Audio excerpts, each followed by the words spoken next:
Felt their rush, felt them playing fast. Proud of the way our team played. I felt it was complimentary football. Defense creating turnovers made a big difference in the game. I thought Jordan Addison's play before the half, was a game-winning type play. Many players stepped up. Brandon Powell, T.J. Hawkinson, our running backs. Tristan had to step in there when we had some guys go down. Did a great job. KJ is always so solid. To have no sacks says a lot about offensive line and Kevin and just the plan they had in place. And we got to be better in the red zone. When you kick field goals like that down there, it drives me crazy. And so got to be better in the low red. And we got to come out of the game at some point with no turnovers and just be really clean with the football. So we're still working towards that. But big to get a win. And I got to say it, Creed. I mean. I'm getting my ankles taped pregame because I try to get them taped as late as possible, and I'm sitting there on the table, and suddenly it comes on. And Garrett Bradbury's doing some body work next to me, and he goes, "Forget this, I got to go enjoy this with the boys." So he then gets up and goes in the locker room, and I get my ankles taped, and we go in there. It's really good morale, and then we go to pray in the corner of the locker room, any guys that want to pray, and we go prayer over here, and so we had to turn the Creed off, and Harrison Smith made a great point. He said, "Guys, this is the prayer." And I thought that's pretty good. So yeah, we'll keep playing. They keep playing higher, and I'm going. Creed has a lot of hits. They got a good catalog. They don't have to only play higher, but they're taking us higher, so we'll take it. Kirk, can you talk about the mental makeup of this team, having a turnover on the first drive and being able to persevere through all that?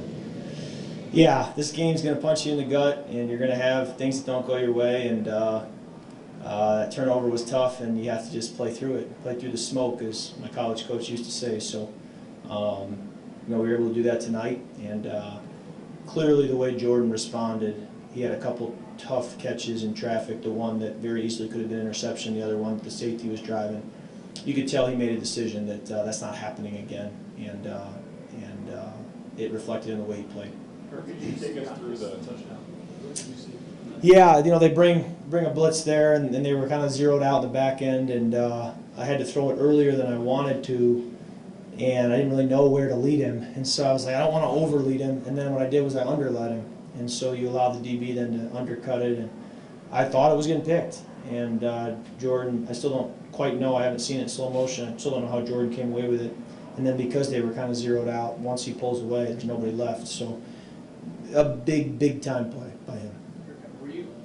There's some stat about how that a team hasn't used a zero blitz in that situation in like 3 years, and obviously you guys have a check for that if it happens. But did it strike you as pretty unusual to see that in that particular situation?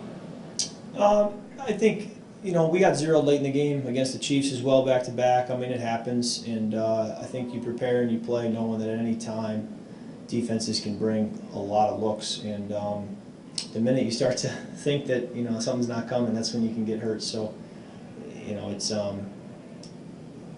you just kind of aware for anything, anytime. Kirk, what does a win like this do for the morale of the team moving forward? Yeah, obviously there's a great feeling in the locker room right now, and we've got a short week, and we go on the road in the division, and so they don't get easier from here. You just we talk about trying to go 1-0 each week and win or lose. You kind of compartmentalize it, put it away, and go to the next one, and that's what we'll do. But we got to show we're a mature football team that after this can get right back to work and get the next one. Did you get a feeling from the offensive line, like playing against this front meant a little more to them to have the kind of performance they did? I thought they did a great job protecting all night. Again, a lot of pass attempts. It's not like we threw the ball 20 times. So they handled a lot, and it's a unit that's played together for a while. They played with me for a while, and so at times that really helps, I think, to have 3 or 4 of the guys in there where you feel like, hey, we've been here before together, and they kind of can finish my sentences and finish my thoughts before I even do myself. So I think that helps at times. Kevin was saying that the message you had for the offense on Yeah. Friday was particularly resonant. Just what kind of was important to you to relay to them going into this one? Yeah, I just this offseason felt like we needed to play our best games against the best defenses as an offense, and you measure yourself against the best. And when the schedule came out in May, I just looked at Philly, looked at San Fran, a couple others up ahead, where you say, I know in May that these are going to be some of the best defenses we'll play. That's got to be our best football.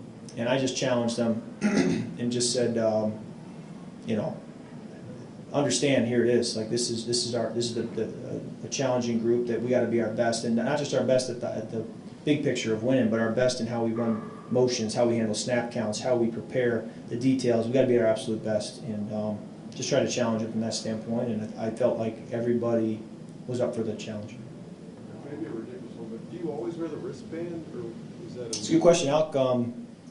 Plays are getting long, play calls, and just a few weeks ago, you know, I had been calling these long plays for a while now, and you saw the Netflix deal. I'm in the car trying to remember, and I thought, at some point, let's just get a wristband because it's getting crazy. So there's a lot of football in that wristband.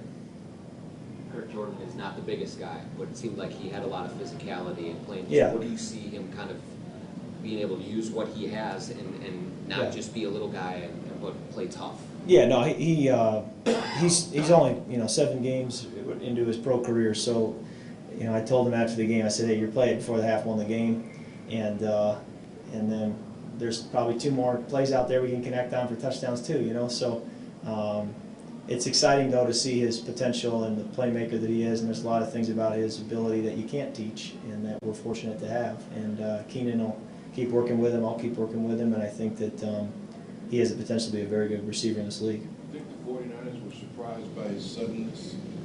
By Jordan's suddenness? I don't know. I guess you'd have to ask them, but he certainly is a really talented player. Kirk, what was it about Coach O'Connell's game plan that helped kind of keep the pressure off of you and not allow the 49ers to get a sack today? Yeah, I think Kevin was very aware of their rush, and so the way he called the game was, factoring that in, and I thought he and then the execution of it by our line and our tight ends and our running backs blocking, gave us the time we needed to throw, because not everything was quick hitters. There were some longer developing plays, so it's kind of the marriage of the coaches and the scheme, and then the players and the execution. And just your point of view from Cam Akers and the burst he has when he gets the football. Yeah, he does a great job. He's a very patient runner.